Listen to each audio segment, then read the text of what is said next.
Quality మంది ఇస్తాం, మేము క్వాలిటీ మంది ఇస్తాం, మీకు ఎంత కావాలంటే అంత మంది ఇస్తాం, తక్కువ ధరకి ఇస్తాం, 50 రూపాయలకి ఇస్తాం, 60 రూపాయలకి ఇస్తాం, మీరు మాకు ఓట్లు వేయండి అని ఎలక్షన్ టైంలో ఎంత ప్రచారం చేసుకున్నారో పవన్ కళ్యాణ్, చంద్రబాబు నాయుడు, టీడీపీ వాళ్ళు మనం అందరం చూసాము. ఇప్పుడు వీళ్ళకైతే పెద్ద షాక్ అనే చెప్పాలి. మందు బాంబులకు హోంమంత్రి అని వంగలపూడి అనిత గారు మాట్లాడుతూ 8 గంటల తర్వాత ఎవరైనా మందు తాగిన వాళ్ళు కనిపిస్తే వాళ్ళని నడ్డి విరగొట్టండి, వాళ్ళ తాట తేనంటే పోలీసులకు ఆదేశాలు జారీ చేసింది. రాత్రి 8 తర్వాత మందు తాగిన వాళ్ళు ఎవరు కనిపించకూడదు ఏపీలో మందు అనే వాళ్ళ పోలీసులకు కూడా చాలా ఆదేశాలు జారీ చేసింది. కానీ బాగా అంటే మందు మత్తులో ఓట్లేశారు కూటమికి, గంజాయి మత్తులో ఓట్లేసేశారు. మరి ఇంకా మీ తాట ఆ మాత్రం దానికి ప్రతిగా కంపల్సరీ తాట తీయాల్సిందే, తాట తీస్తామంటున్నారు ఏపీ పోలీసులు కూడా.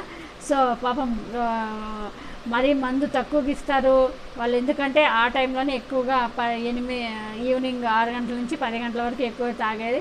మరి హోంమంత్రి గారేం మరి చంద్రబాబు నాయుడు పవన్ కళ్యాణ్ పర్మిషన్ తీసుకోయిందో లేదో, మరి తను సొంతంగా మరి ఏమైనా చెప్పిందో లేదో తెలియదు. కానీ 8 గంటలు మాత్రం దాటితే మాత్రం జాగ్రత్తగా ఉండండి, మందు తాగే వాళ్ళు మీ తాట తీస్తారంట పోలీసులు, కేసులు పెట్టే అవకాశం ఉంది, వాళ్ళ చేతుల్లో దెబ్బలు తినే అవకాశం ఉంది.